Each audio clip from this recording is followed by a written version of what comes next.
sa ulo ng ating mga balita. Coast Guard, siniguro ang maayos sa diving gear para sa pagresponde sa anumang insidente sa karagatan. Car pass sticker at iba pa ang pulisiya, ipatutupad sa JJ Lado.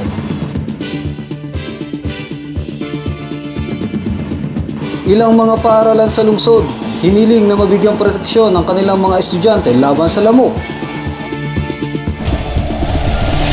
Magandang gabi, Oriental Mindoro. Ika-16 sa buwan ng Hulyo taong 2010. Ito po ang TVNet Newsline. At sa detalye ng ating mga balita, taong 2002 nang magsimula ang serbisyo sa mga mag-aaral ng Maria Estrella PVG Elementary School sa Barangay Tawiran, Lungsod ng Calapan na kasalukuyang pinamumunuan ni Head Teacher 3 Eden Hatulan. Dahilan sa hindi pa nga katagalan ng maipatayo at tuluyang magbukas ang naturang paaralan na may 257 na estudyante sa kasalukuyang school year, makikitang maganda pa at mukhang bago ang mga silid-aralan dito. Subalit maganda man sa paningin, sa loob ng isang silid-aralan dito na ginagamit ng mga mag-aaral sa unang baitang ay makikita ang peligrong nagbabadya sa mga gumagamit nito. Dahilan sa mga dumaang ilang bagyo na nagdulot ng malawakang pagbaha sa ilang bayan sa lalawigan at lungsod, bumitak at buong-buong bumagsak ng halos 5 hanggang 10 pulgada ang buong sahig ng isang silid-aralan na pansamantalang ginagawan muna ng paraan ng mga guro at magulang dito habang ang papeles ng pagbibigay ng pondo mula sa DepEd ay hindi pa naaaprubahan. Ang ginagawa po ng mga magulang,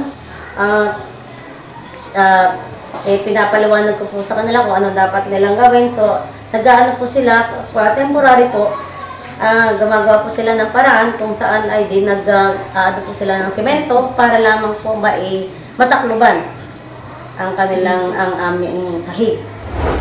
Bukod sa pangambang lumala ang sitwasyon ng nabanggit na silid-aralan na maaaring maging sanhi ng aksidente sa mga estudyante dito, lalo pat pumasok na ang panahon ng tag-ulan.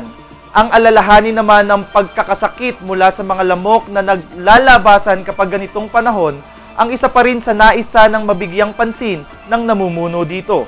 Sapagkat di maikakailang napapalibutan sila ng mga damuhang tubig ang nasa ilalim nito. Hiniling po rin namin sa aming paaralan na ibigay ng pagbabamba po. Yung bombahan para po ma-sprayan po ang aming likod at harap ng paaralan para po maiwasan ang sakit ng aming mga bata. Magbabalik po ang TVNet Newsline. Have you been looking for the perfect piece of furniture for your home? Come, visit us at Homemark, the biggest furniture store in the South. From varieties of beds, sofas, dining tables, cabinets, occasional cabinets, and many, many more. At Homemark, we know the value of furniture, that's why we give the best quality at the lowest price. So why wait?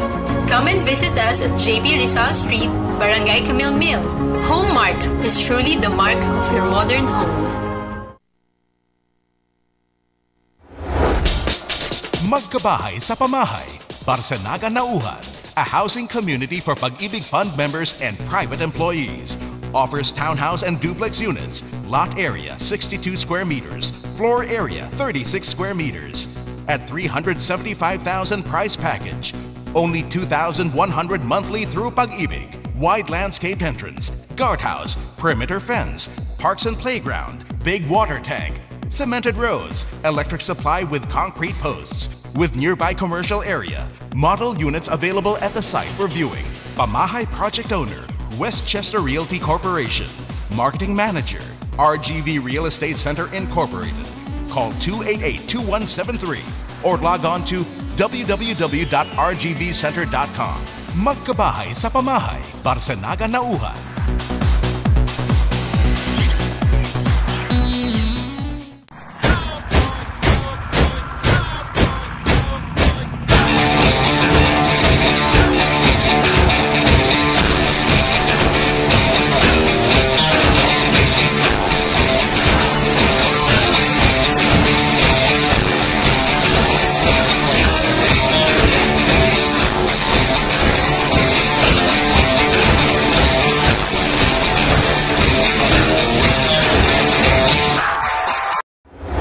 Sa Wawa Elementary School na pinamumunuan ni Head Teacher 3 Jolly Ann Belina, na tumaas din ang bilang ng estudyanteng nagpatala sa kasalukuyang taon at may 148 na mag-aaral mula grades 1 to 6 at karagdagang 18 PTA-funded preschoolers, maayos naman ang sitwasyon sa kasalukuyan, kung saan ang problema naman dito ay ang pagbaha kung taog ang karagatang kanilang nasasakupan. At dahilan sa pumasok na tag-ulan, hiling din nila na mapabombahan din ng pamatay lamok ang kanilang paaralan para makaiwas sa sakit ang mga estudyante dito. Kami ay humihingi rin ng tulong na sana kami ay mabigyan ng pamahalaan na magkaroon sana ng pagbubomba, fogging para mapaalis ang mga lamok sa paligid. Bukod dito, problema rin ang pagdidispose ng kanilang mga basura kung saan tinuturuan naman nilang mag-recycle at mag-segregate ng basura ang kanilang mga mag-aaral. Meron din naman nga ditong mga basura ng mga nakatambak diyan sa paligid, hindi rin maiwasan. At kasi kung gustuhin man namin na gumawa kami ng hukay para pagtapunan ng basura, kaunting hukay pa lang, ay tubig na agad ang lumalabas, kaya hindi kami makapagbaon ng mga basura.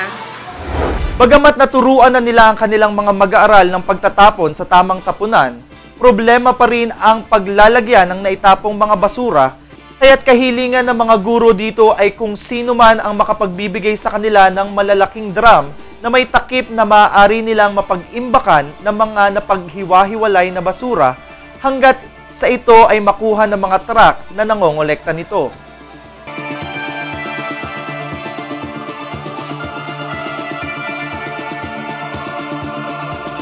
Susunod, car pass sticker at iba pang bagong polisiya ipatutupad sa JJ Lado. Yan at iba pang mga balita, makalipas lamang po ang ilang paalala. Welcome to Monte de Oro Homes. With units designed to cater to the convenience and comfort of its residents, Monte de Oro Homes is a haven for countryside living. A perfect place for those who would want to combine green living with modern-day facilities and amenities. Our model unit types: row house,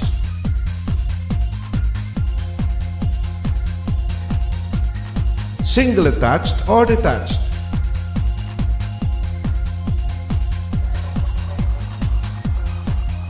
townhouse,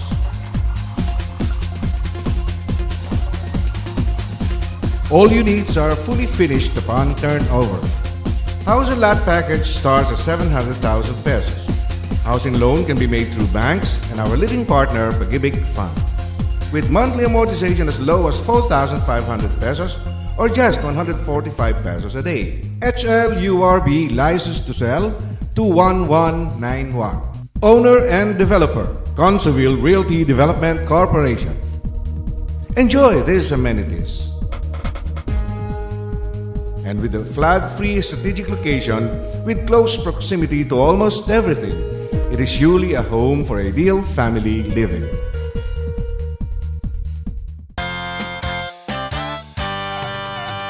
Enjoy life to the fullest at Monte de Oro, Monte de Oro. Enjoy life to the fullest at Monte de Oro, Monte de Oro. A beautiful place, ideal for the whole family, for the family. Where the ambience is inspiring and the people are loving. A wonderful place for our kids to enjoy. A home for our satisfaction.